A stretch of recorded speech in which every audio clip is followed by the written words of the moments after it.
प्यारे बच्चों, इस वीडियो में हम पाठ 3 विद्रोही शक्ति सिंह का अगला भाग पढ़ेंगे। रणभेरी बजी।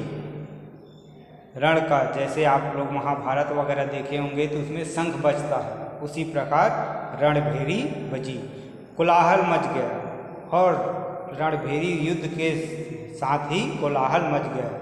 मुगल सैनिक मैदान में एकत्रित होने लगे। पत्ता पत्ता खड़खड़ा उठा, माने सभी इधर उधर दौड़े, उसकी आवाज़ आ रही थी। बिजली की भांति तलवारें चमक रही थी, बिजली की तरह जैसे चमकती वैसी तलवारें चमक रही थी। उस दिन सब में उत्साह था। उस दिन क्या था? सभी में उत्साह था। युद्ध के लिए भुजाएं फड़कने लगी, और युद्ध के लिए भुजाएं क्या है? फड़कने लगी।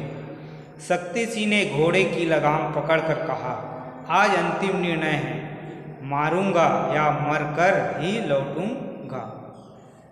शक्ति सिंह कहता है आज अंतिम निर्णय है, या तो मारूंगा या मरकर ही लौटूंगा। शिविर के द्वार पर खड़ी मोहिनी अपने भविष्य की कल्पना कर रही थी। उसने बड़ी गंभीरता से कहा, ईश्वर आपको सद्बुद्धि दे, यही प्रार्थना है। उसकी पत्नी शिविर के द्वार पर खड़ी अपने भविष्य की कल्पना कर रही थी कि भविष्य में क्या होगा, और उसने बड़ी गंभीरता से कहा कि शक्ति सिंह को कहा कि ईश्वर आपको सद्बुद्धि दे, यही प्रार्थना है। एक महत्वपूर्ण अभियान के विध्वंस की तैयारी थी। एक महत्वपूर्ण अभियान था और विध्वंस होकर यहाँ कोई फायदा होने वाला नहीं था। युद्ध से किसी को कोई फायदा नहीं होता, सभी जगह नुकसान ही होता है। प्रकृति कांप उठी। प्रकृति माने जो जिसमें हम रहते हैं वो प्रकृति है, कांप उठी। घोड़े और हाथियों के चित्कार से आकाश थरथरा उठा। घोड़े और हाथी चिल्लाने लगे, उससे आकाश है थरथरा उठा, माने कैसा लग रहा है कि कांप उठा। बरसाती हवा के थपेड़ों से जंगलों के वृक्ष रणनाद करते हुए झूम रहे थे। जब हवा चलती है तो पेड़ पौधा इधर उधर क्या होते हैं? झूमते हैं, तो उससे आवाज़ भी निकलती है। तो वही कह रहे हैं कि बरसाती हवा के थपेड़ों से जंगल के वृक्ष रणनाद कर रहे थे, रण की बाजा बजा रहे थे। पशु पक्षी भय से त्रस्त होकर आश्रय ढूंढने लगे। उस उतने आवाज़ में, घोड़े हाथी की आवाज़, सभी की आवाज़ों में चारों तरफ मार काट का क्या किए? पशु पक्षी भय से डर कर क्या है? अपने लिए नया आश्रय ढूंढने लगे। बड़ा प्रतिकूल और विकट समय था। अनुकूल नहीं था, प्रतिकूल, सभी के लिए प्रतिकूल और विकट समय था, माने कठिन समय था। उस भयानक मैदान में राजपूत सेना मोर्चाबंदी कर रही थी। उस मैदान में क्या कर रही थी? राजपूत सेना मोर्चाबंदी कर रही थी। हल्दी घाटी की ऊंची चोटियों पर भी लोग धनुष चढ़ाए उन्मत्त खड़े थे। हल्दी घाटी की ऊंची चोटियों पर क्या किए? भी लोग धनुष चढ़ाए उन्मत्त एकदम आनंद के साथ खड़े थे, तैयारी के साथ खड़े थे।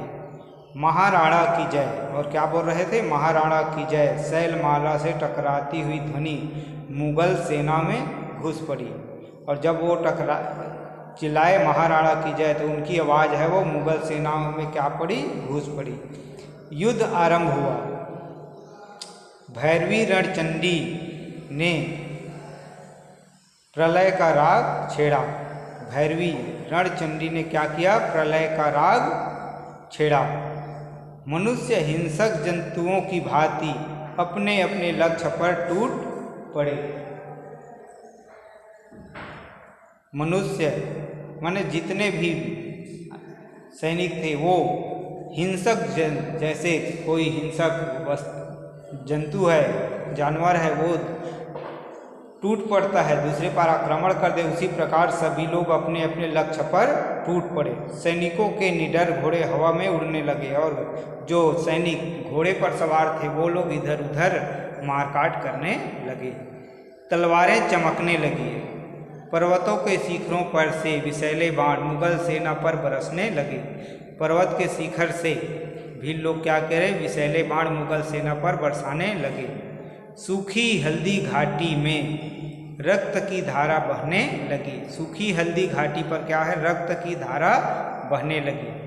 महाराणा आगे बढ़े, शत्रु सेना का व्यूह टूटकर तितर बितर हो गया।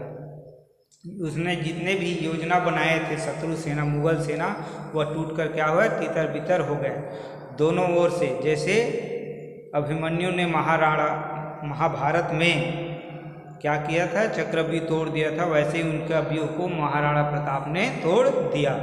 दोनों ओर से सैनिक कट कट कर गिरने लगे। देखते देखते लाशों के ढेर लग गए। दोनों ओर से सैनिक एक दूसरे को काटने लगे और देखते ही देखते लाशों का ढेर हो गया। सभी तरफ लाशें ही लाशें होने लगी। भूरे बादलों को लेकर आंधी आई। भूरे बादलों को लेकर क्या आई, आंधी आई। सलीम ने सैनिकों को बचने का अवसर मिल गया, और सलीम के सैनिकों को बचने का अवसर मिल गया।